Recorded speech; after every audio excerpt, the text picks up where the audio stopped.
la idea de la conversación del día de hoy es precisamente hablar un poco de la cirugía de cráneo y cómo ha venido cambiando a través de estos años, precisamente cómo el pronóstico de los pacientes que requieren cirugía de cráneo ha cambiado muchísimo.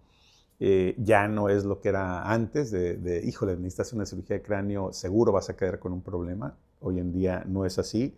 Y bueno, de ahí viene la primera pregunta que te quiero hacer, es que en tu experiencia profesional, ¿cuál es el principal mito que has escuchado tú de la cirugía de cráneo? Sí, Doc, pues muchas gracias por la presentación y también agradezco al equipo New City, a usted como director de este proyecto, el habernos invitado a esta entrevista y a esta cápsula que nos puede servir a usted y a todos los pacientes en difundir esta información tan importante. Como ya lo comentó, existen muchísimas mitos, muchísimos temores acerca de la cirugía de columna vertebral, de cráneo, de todo lo que tiene que ver con el sistema nervioso. Y pues en esta ocasión nos vamos a enfocar precisamente a hablar acerca del problema cerebral, ¿no? De cómo podemos atender a un paciente que sufre de problemas en el cerebro. Justo en este momento se me vienen a la mente varios pacientes que tenemos en este momento hospitalizados. Ya lo comentaba usted, un pacientito con una herida por arma de fuego, ahorita lo vamos a comentar, otra niña con una caída de 2 metros de 5 años de edad, así que por allá vamos a ilustrar algo de esto con estos casos, pero contestando su pregunta, una de las inquietudes que más frecuentemente aparecen en los pacientes que sufren de algún padecimiento cerebral es precisamente si después de que se operen voy a seguir siendo yo, voy a tener mi personalidad, mis pensamientos, mis temores, si me voy a acordar de mi familia, si voy a saber quién soy, si voy a poder mover una extremidad, si voy a caer en silla de ruedas, si voy a caer en coma, en fin, a lo que se refieren siempre es si van a quedar con alguna secuela grave que acabe con su calidad de vida. Y bueno, les diría que a los pacientes que están en esa situación, lo más probable es que no. La idea, y me acuerdo muy bien cuando yo estaba haciendo mis primeros años de neurocirugía, los maestros nos inculcaban que el paciente debe salir igual o mejor que como entra a quirófano. Eso es, la verdad, una frase muy importante porque precisamente creo que eso le da seguridad al paciente que requiere una cirugía de cráneo, ¿no? La verdad es que antes no era así y qué bueno que lo mencionas porque de ahí empieza todo, ¿no? Empieza el paciente a decir, bueno, voy a, voy a entrar a una cirugía de la cual tengo que salir mejor que como estoy ahorita. Obviamente, en caso de un paciente que tiene una herida por proyectil de arma de fuego, pues eso no siempre es así, pero los pacientes que tienen cirugías programadas creo que es más factible que eso se dé.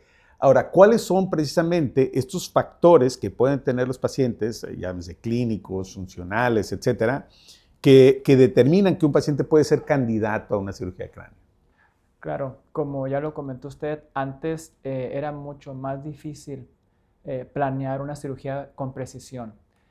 El advenimiento de la microcirugía, del neuromonitoreo transoperatorio, de muchas tecnologías que afortunadamente ya las tenemos presentes en New City, ha cambiado el pronóstico desde cómo se ve un tumor en una resonancia magnética y que simplemente antes no lo podíamos ver. Imagínese la diferencia de pronóstico y de tratamiento, ¿no? Entonces, contestando su pregunta, uno de los factores más importantes para tener un pronóstico reservado o muy bueno en una cirugía craneal tiene mucho que ver con la localización de las lesiones. Tiene mucho que ver también con el tamaño y finalmente con la naturaleza de la lesión. Esto es, podemos hablar, por ejemplo, de un tumor en la glándula pineal, como usted lo comentó hace un momento. Podemos hablar de un adenoma de hipófisis, de una hemorragia cerebral por ruptura de un aneurisma o de un tumor en el lóbulo frontal. Son panoramas totalmente diferentes. Estamos hablando de 4 pacientes que se tienen que operar la cabeza, pero que la cuestión técnica va a ser muy distinta en cada uno de ellos y también el pronóstico. Por ilustrar un poquito a nuestro público, un tumor en el lóbulo frontal, vamos a decir lóbulo frontal derecho para ser específicos con el ejemplo, puede ser cáncer, puede ser un tumor benigno, pero al final de cuentas, al momento de hacer la cirugía, se puede hacer una cirugía con tanta precisión que va a sonar un poquito cruento lo que voy a decir, pero incluso es posible extirpar una parte del cerebro, en este caso el lóbulo frontal, y el lóbulo frontal nos permite hacer eso porque no es un área tan elocuente. El paciente puede continuar su vida normal porque esa parte del cerebro no nos hace tanta falta. Claro, es mejor tenerla que no tenerla, pero a final de cuentas el impacto en la funcionalidad del paciente va a ser mínimo. Diferente a una ruptura por aneurisma cerebral, donde puede ser una hemorragia devastadora, donde afecte el metabolismo, la oxigenación del cerebro, el tallo cerebral. El paciente prácticamente puede fallecer en el momento en que sangra, tener la suerte de llegar vivo al hospital y finalmente hacer a través de un proceso de 3-4 semanas de terapia intensiva, de cirugías, de múltiples procedimientos, salir adelante.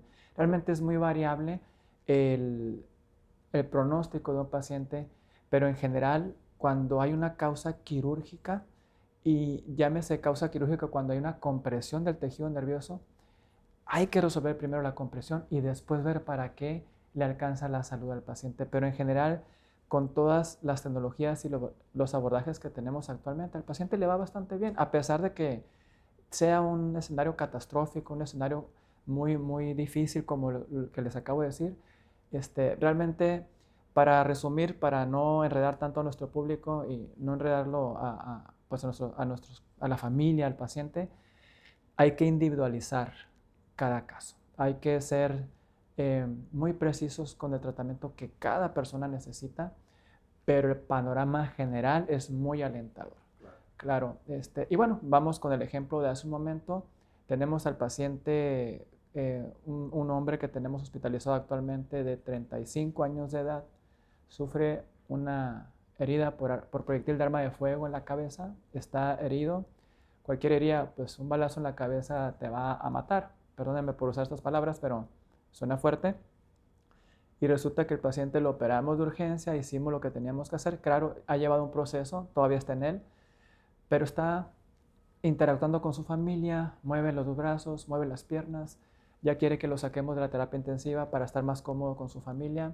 Todavía falta algunas cosas ahí de arreglar su traqueostomía, etcétera, detalles técnicos que tenemos que hacer, pero el pronóstico desde ahorita lo estamos viendo muy bien, a pesar de que tuvo pues este accidente tan grave, claro. Pero pues actuó rápido en hospitales como el que tenemos de tercer nivel, donde tenemos toda la tecnología y todo el equipamiento y el recurso humano para resolver estas situaciones. Oye, Pavel, ¿tú crees que, por ejemplo, el tener toda esta tecnología que tú mencionas para hacer un diagnóstico mucho más preciso, independientemente de la causa o el diagnóstico por el cual va a entrar el paciente a quirófano, pero el tener un mejor diagnóstico nos ayuda a planear mejor una cirugía y luego, después de la cirugía, el tener la tecnología para poder darle el tratamiento adecuado y el seguimiento adecuado en cuidados intensivos o en hospital, etcétera? ¿Crees que eso también influye en el pronóstico, cómo ha venido mejorando de estos pacientes?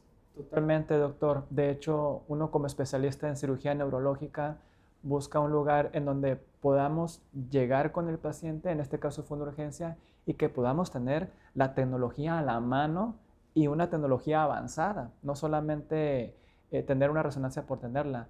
Por ejemplo, la resonancia que tenemos en el Hospital New City cuenta con un programa de inteligencia artificial que nos optimiza las imágenes y nos puede dar imágenes cerebrales precisas para incluso distinguir en qué parte del cerebro está, en este caso, pues, el agente lesor, el agente lesivo, perdón, como fue el proyectil de arma de fuego, las esquirlas, definir cada fragmento de hueso, en este caso facial, para poder hacer una reconstrucción de su cara, poder hacer un abordaje cerebral muy preciso.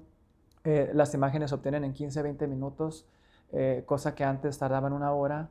En fin, la tecnología es muy importante para llegar al diagnóstico, que es el nombre y apellido del problema, y posteriormente, como usted lo comentó, también resolverlo en quirófano con el microscopio neuroquirúrgico, que aquí tenemos el microscopio Tivato, el cual es de los más avanzados a nivel mundial, te da imágenes precisas, podemos hacer un zoom muy cercano, poder ver con una magnificación tremenda las estructuras cerebrales, tiene una precisión de movimiento excelente y le permite al neurocirujano ver con claridad su trabajo e incluso que los colegas, los compañeros, enfermería, el anestesiólogo, personal que esté involucrado en el procedimiento, también lo puedan ver a través de monitores que tenemos en el quirófano. Entonces, realmente se vuelve un ecosistema de excelencia para resolver estos casos tan complicados que, siendo muy honestos, y lo sabemos todos, no en cualquier hospital se pueden resolver. Claro. Oye, tú sabes de que yo me dedico a atender a adultos mayores y te tengo que hacer esta pregunta, la verdad. ¿Existe una diferencia en cuanto a criterios neuroquirúrgicos en cirugía de cráneo, nada más basándonos en la edad de una persona? Totalmente sí, y lo puedo ilustrar con ejemplos también. La edad, siempre digo a los pacientes que no influye tanto en la decisión de operar o no operar, pero claro que puede llegar a ser pues un sesgo o un hándicap en contra el tener un cerebro ya de 85 años, de 75 años, comparado con un cerebro de 5 años de edad, ¿no? Una niña de 5 años. Generalmente la persona de edad mayor tiene una reserva neurológica pues más baja y su neuroplasticidad, llámese neuroplasticidad al fenómeno en el cual las neuronas van interconectándose nuevamente entre ellas. Debo decir que las neuronas son una de las células en el organismo humano que no tienen capacidad de multiplicación. Esto es, las neuronas con las que nacemos, entre comillas, son las mismas con las que vamos a terminar nuestra vida, al igual que los óvulos, por ejemplo, las mujeres y otras células. Pero, por ejemplo, si hay una pérdida de neuronas por cualquier motivo, una enfermedad o la edad, las neuronas que todavía están se pueden conectar a ese grupo y en base a eso recuperar una función neurológica. Ese fenómeno está más difícil, más complicado en una persona de mayor edad. Su reserva neurológica es menor. Entonces, por ejemplo, actualmente tengo un pacientito, se llama, bueno, no voy a decir nombres obviamente, tiene, perdón, la edad de 75 años de edad. Lo operamos de un hematoma subdural crónico, doctor, el cual es algo bastante común en geriatría. El paciente entró normal. Doctor, nada más me duele la cabeza, pero estoy perdiendo la movilidad de mi brazo y de mi pierna derecha. Hacemos los estudios, un coágulo enorme, es un paciente que llegó a urgencias, al servicio de urgencias, y el pronóstico parecía bastante bueno. Lo operamos y al día siguiente el paciente estaba eufórico, feliz. Doctor, muchas gracias, me siento muy bien, se me quitó el dolor de cabeza, mi fuerza ya está normal. Y todos felices, seguramente dije yo, lo voy a dar de alta al día siguiente o estos 2 días. Era un sábado, lo voy a dar de alta el lunes. El domingo llego, esperaba verlo bien y empieza a arrastrar un poco la lengua y hormigueo en las manos. El lunes estos síntomas progresan, no quiero hacer muy larga la historia. Cada día de esa semana se fue deteriorando. Yo hacía estudios preocupado porque pensé a lo mejor volvió a sangrar el paciente o qué pasó en la cirugía, ¿no? La verdad es que la cirugía salió excelente, no había nada de coágulo, estaba todo perfecto, pero su cerebro tuvo una reacción muy difícil, de la cual nos llevó a volverlo a operar para poder liberar su presión. Él hizo algo que se llama síndrome de reexpansión cerebral, en el cual el paciente adulto mayor no soporta el liberar el cerebro, porque también lo teníamos que operar, el cerebro estaba aplastado antes de la operación, pero al momento que quitas esa presión, trae otros problemas. Sí, al momento en que hay otros problemas, porque al momento que se estira, vamos a decirlo así, nuevamente el cerebro no aguanta ese retorno del flujo sanguíneo.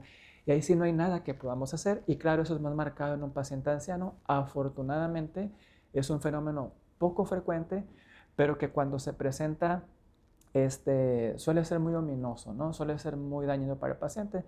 El paciente se irá recuperando, poco a poco va mejor, pero no lo veo yo como me hubiera gustado verlo. Está un poquito dormido. Espero yo que con el tiempo, con los meses, con la rehabilitación, logre mejorar porque el cerebro lo vemos todavía con cierto daño, ¿no? Se ve como moldeado, no hay infartos, no hay un área focal que digas, ese cerebro se perdió, pero en general la estructura de su cerebro está muy rígida, así es como se ve en la tomografía. Entonces, tiene mucho que ver con la edad geriátrica, doctor, y eso no lo vemos tan comúnmente en otras edades. Claro, sí, al final de cuentas el paciente adulto mayor tiene más de dónde complicarse, depende más de todo su entorno general, no nada más de la técnica quirúrgica que puede ser perfecta y aún así el pronóstico no será el mismo, estoy completamente de acuerdo contigo. ¿No? Hay pacientes que no les va a todo dar, claro. Ahora, precisamente ¿de qué depende la recuperación funcional de un paciente después de una cirugía de cráneo? Bueno, pues lo comentó ahorita entre líneas, tiene mucho que ver la técnica quirúrgica, el ser poco invasivo, a veces no se puede evitar porque el mismo problema lo requiere hacer un abordaje más extenso. Y bueno, eso es lo principal, la técnica quirúrgica, el momento en el que se lleva a cabo la técnica quirúrgica, no es lo mismo tener un paciente que apenas va empezando con su problema a otro paciente que ya tiene datos de mayor daño. Y finalmente, cuando sale de quirófano, sale a terapia intensiva o a piso, eh, no sé por qué, algunos colegas no creen mucho en la terapia física y rehabilitación, pero realmente es algo que nos ayuda mucho porque la terapia física y rehabilitación es un reentrenamiento de las funciones que ya teníamos y que queremos volver a tener. Es como cuando quieres terminar una carrera de 5 kilómetros o una carrera de 10 o de 15 kilómetros, en fin, no la vas a correr a la primera. A lo mejor vas a tener que llevar varias carreras, primero más cortas, luego más largas, y ya después variarás en la velocidad, hacerte mejor en eso.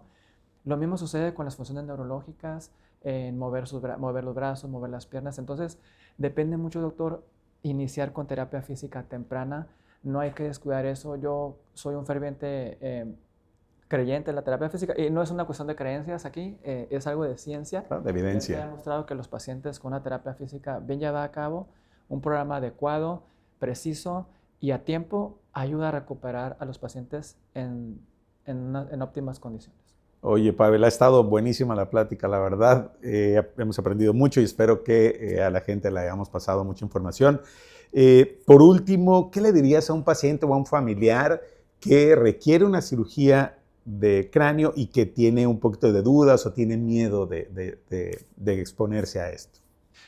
Bueno, primero que nada sería que no tengan miedo, que si el problema ya está presente, pues hay que afrontarlo y resolverlo. Y que tenemos todo el conocimiento actualmente a nivel mundial para llevar a cabo pues, lo mejor para los pacientes, que es importante que busquen neurocirujanos certificados, que busquen hospitales certificados. Habrá algunos problemas más sencillos que otros donde a lo mejor no ocupas todo este equipamiento que hemos tenido, que hemos mencionado en esta plática, pero entre mejor sea el ambiente en donde te estás atendiendo y más experiencia haya de parte del personal, creo que los resultados pueden ser mejores. No duden en buscar ayuda, pero ayuda profesional sería la palabra clave, ¿no? De gente bien capacitada. De gente bien capacitada y ya con un recorrido para que puedan aclarar todas sus dudas. Cada paciente será libre de acudir con el médico con el que más a gusto se sienta. Y pues otro consejo podría ser que busquen 1, 2, 3, 4 opiniones, las que sean necesarias para que ellos se sientan a gusto y resuelvan su problema. Es buena idea, ¿no? Hay algunos médicos que son un poquito celosos, pero la verdad yo soy más de la corriente de decir, primero lee todo lo que quieras, platica con el número de médicos que gustes, el chiste es que tú estés convencido de lo que vamos a hacer. Pavel, muchísimas gracias. De nuevo, no nada más gracias por acompañarnos, sino felicidades en toda tu trayectoria. Tengo la oportunidad de decirlo en público. Creo que ahora que has estado aquí en New City hemos podido trabajar todavía más de cerca y te felicito. La verdad, tu profesionalismo es ejemplar y qué bueno que se dé de esa manera. Sí creo que aquí en New City nos estamos preparando como hospital y trabajando con los especialistas que están a la vanguardia para poder atender los casos más complejos que pueda presentar la comunidad de Tijuana y la comunidad del sur de California. Muchísimas gracias por acompañarnos, Pavel. Claro, doctor, gracias a usted, gracias por sus palabras, viniendo de una institución como lo es usted, regresando el elogio, la verdad es que usted no es de los mejores geriatras, es el mejor y me jacto de presumir su amistad y su apoyo de siempre. Gracias por la invitación y pues por seguir trabajando juntos. Esperemos que haya muchas entrevistas de estas para poder llevar más información a nuestros pacientes que uno cree que a veces no lo necesitan, pero sí lo necesitan. Saber a dónde acudir, a dónde dirigirse. Definitivamente y así será, Pavel. Muchísimas gracias y muchísimas gracias a ustedes por acompañarnos.